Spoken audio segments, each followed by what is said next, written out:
As a kid, I spent my summers fishing with my dad. I had no real friends and nowhere to go but outside. It was the perfect place for me growing up as a kid, isolated in nature surrounded by white stars and night and endless space. Exploring, hiding, and pretending. In northern Michigan in 1999, technology and entertainment were scarce in our house, so fishing with my dad meant that all we had to do was drive straight down our dirt road to a steep grassy hill. It was located at the bottom of an old sloping sidewalk. But my favorite way to fish was with my dad, and what I looked forward to most was getting out into the open water in our little aluminum boat. It even had several small islands scattered around one island, and it had a little cabin in the middle with an old sign sticking out of the shore of Red Monkey Island. Unfortunately, I found that there were no monkeys on Monkey Island, but we did find an old log cabin hidden behind a piece of wood. I asked my dad who lived there, but he said that the old gentleman had been taken away by the hybrid government a long time ago. My father lied a lot to make me laugh, but I actually believed it. About 90% of the time, my father also liked to tell me about the many lake monsters that could be found at the bottom of our lake, which I was definitely obsessed with, but I was afraid of the deep waters and the middle of our lake. The deepest point was over 120 feet when I was 7 years old, and I had no idea how deep it was, but I knew it was at least as deep as the ocean, and 120 feet was unreal, and by that logic, if there were sharks and whales and all sorts of other dark shadows lurking in the real ocean, who knows what could be at the bottom of that dark lake, which gave me goosebumps, which gave me nightmares, without which I could not cross a body of water. When I was with my dad, I didn't need it. I was worried about what was out there. I was watching Jaws when Jaws scared me, but there was a barrier in front of the TV I was watching, but I couldn't do anything like that. My dad would easily catch him on our way before they tried anything funny, as he often told me that the confidence was partly due to the fact that my dad was an excellent hunter and adventurer, but mainly because we ventured into the dark green enigma. My father always had his magic fishing goggles with him. It was a sight to behold when he took them off on windy days as the sun splashed and reflected its light on the water, my father reaching into his eyes with a backpack. He would pull his goggles to his shoulders and slowly scan the water, his eyes only responding suspiciously to any sound or movement around him. I followed suit, which I did dutifully after making sure no one was around to see me. What was almost always, he finally took it out. Why did time and my father tell me precautions, and my father told me and again, these were not ordinary glasses, these were magic glasses, you know, the drill, my son, my father would say as his eyes roamed the horizon. His head was spinning and he was protecting his bag like a mother hen. Yes, I always answered, and then I stood up and shouted, "Dad, please take the bait." I winked and he winked. I love rituals. And then he took his glasses out of his bag on his face and pressed the pretend button on the side of the talisman frame. He whispered to me. I whispered in response. My father convinced me that his magic glasses were very desirable. In addition, everyone was looking for hunters, of course, but also high, from top scientists to investors, even the president. I remember the first time I started filling my head with this story. He told me that his magic glasses were made by a magician. He told me that the magician was tired of the sun shining on the water that hides the fish from her and leaves her belly empty, so she casts a spell on the regular glasses, making her wear unique glasses. The ability to see through the light while unhooking the fish. Why not be a magical fisherman, a magical fish sitting in a boat when you are young enough and your father tells you something cool? Don't try to ruin it, even if it seems funny. Many of you probably know about these magical fishing glasses and can have a pair yourself. Definitely not magical glasses, they just have polarized lenses to help filter out the light. It's easier underwater than you can get away with, but all I knew as a kid was that when my dad would get dressed, he would point to a spot in the lake where the fish couldn't be seen with the naked eye. And then hand it to him. A line in real seconds, so I remember being amazed because I wanted to wear these glasses more than anything else, but at the time he said it was forbidden. This magic is too powerful for children and made it clear it would spoil your brain like a marshmallow in a microwave. I've seen many times that I'm a destructive little kid, as my father knew very well, so I didn't push him. I didn't understand the details of how magic worked. But he was a smart kid, not the smartest, but I knew for a fact that my father had this magical technology that was especially useful for fishing, but for what other purpose it could be used. My father really filled that hole. Nobody knew about this procedure.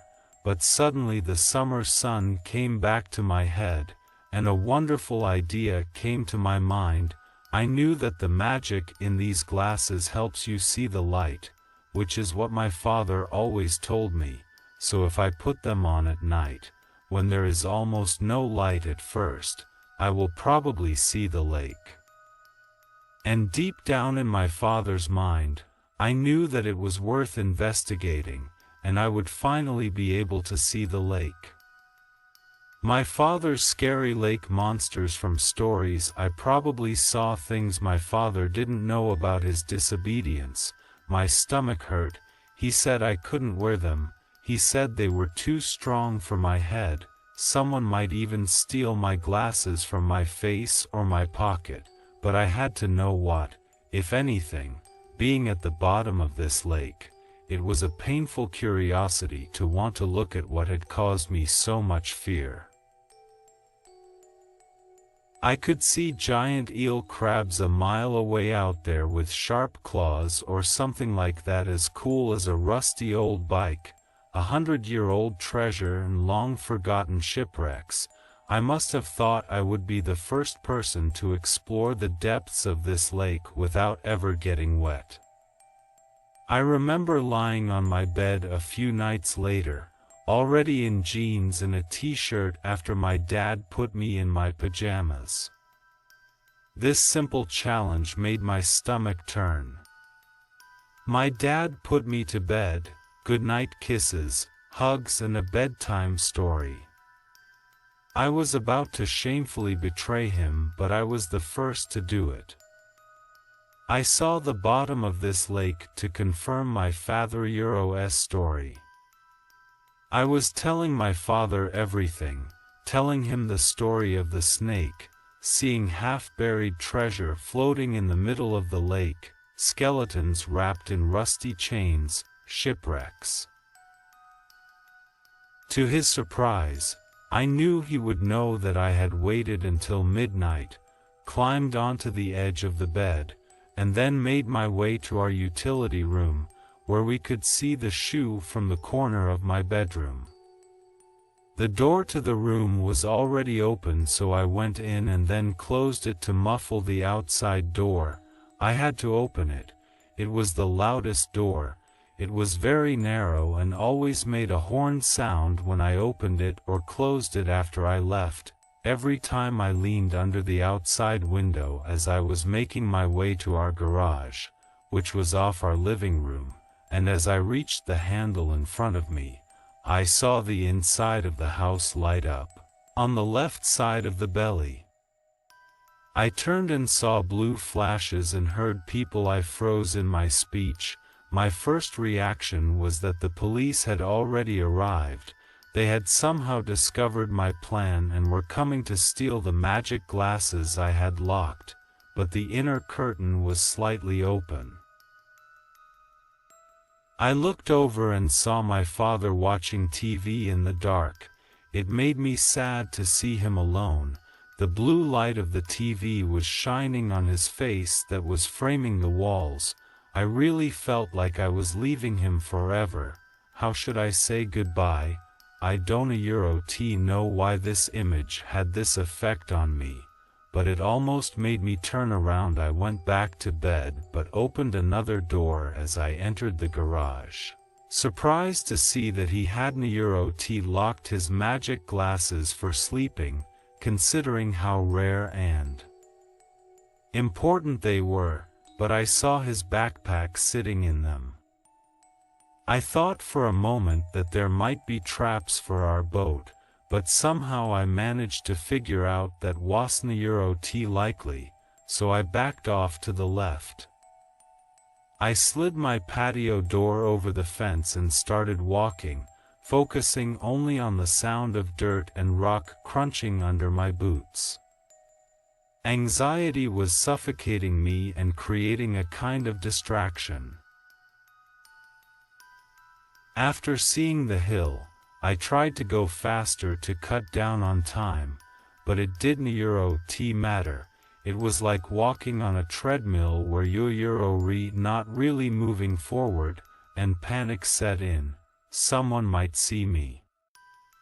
I put the glasses in my hat pocket to make sure they were still there, to make sure no one picked my pocket, and ran off with my dad's magic glasses. I was already breaking his trust and shaking, believing something would happen to them, and it never would. Take me fishing again, I thought, but I kept walking along my dark path, lined with tall evergreens and wild grass, and finally I came to a steep hill in the winter. It used to be a great place for sledding, launching you straight onto the ice. But now the hill seemed steep and there was no ice, and I used to need it, and now it looked like a rock dropped into the black ocean. I knew the grass patches would get me into trouble, but the thought of falling into this lake alone at night was definitely worse. My father's monstrous stories kept running through my head, and I tried to think of all the wonderful things the glasses could reveal instead, but the bad things just kept getting bigger and louder: giant fish lips wide and sharp teeth, long rotting fingers. Suddenly it wrapped around my ankles. The dock was right in front of me. I could feel the cool night air and smell the thick black dirt.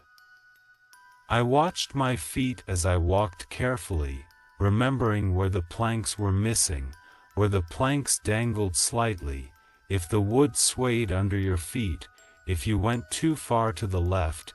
I didn't think at all about what might be in the water. I didn't even look for passers-by or thieves. I saw the edge approaching and got down on my hands and knees to try the rest of the way.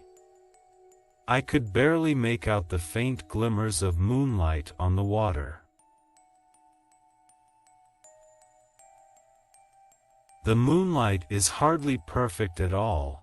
I thought that in the right circumstances. I opened my glasses and lifted my face. Magically I couldn't see the bottom of the lake. In fact, everything became dark. But then I remembered the button. After my father, I put it on. He always pressed the invisible button and whispered the spell. I felt stupid for forgetting this step, but I closed my eyes and took a deep breath and pressed the button and whispered the magic word. I was afraid to open my eyes. After everything became possible there, or I couldn't see anything at all, and went home disappointed and guilty. I waited a while and listened to the sounds of the lake, closed my eyes, the gentle breeze blowing over the dark water and the rustling of the trees along the shore, the small waves crashing against the dock. Then I opened my eyes and noticed something on the horizon, just a very faint blue light drifting towards me and floating a few feet above the water. I was amazed at how well the glasses worked. It was true, but I was still confused. Why wouldn't they let me look into the water? When I looked down I couldn't see anything, but if I looked up there was a small blue light above the water. I wondered if the glasses had some other kind of magic. Maybe at night, instead of letting you see fish, the magic lets you see things like ghosts of fairies and small blue lights. I continued to stare at that pale blue orb, slowly approaching it, very excited to have the opportunity to the first kid, maybe even the first person to see something like this. I started hearing a gurgling sound, like something fell into the water and appeared, and a blue light slid in. It was about 5 meters away, and that was the only thing I could see. Dark lenses over my eyes and under my nose. Yeah, it was so dark I couldn't see with it. All the focus was on this light. Then the sounds stopped and he was talking to me. Hello. I heard the orbs saying it looked a lot like, oh man. I was screaming and I was so nervous. I've never talked about anything supernatural before and I didn't know what to say. I wear this voice too. What's your name? Alex asked me calmly and quietly. I answered that the name is good, but why do you wear these things at night?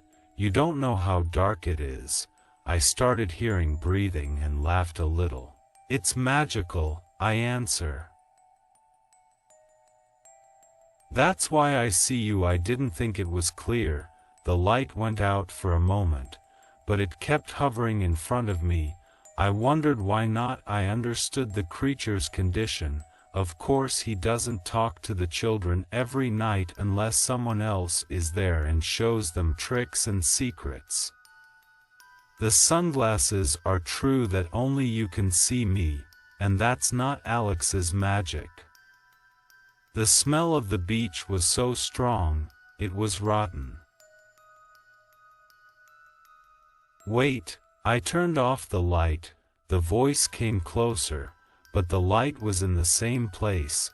If I turned it away now, you wouldn't be able to see me, and I have so much to show you. I wondered out loud.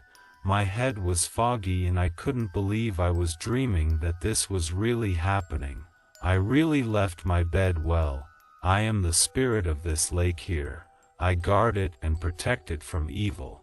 I asked, of course.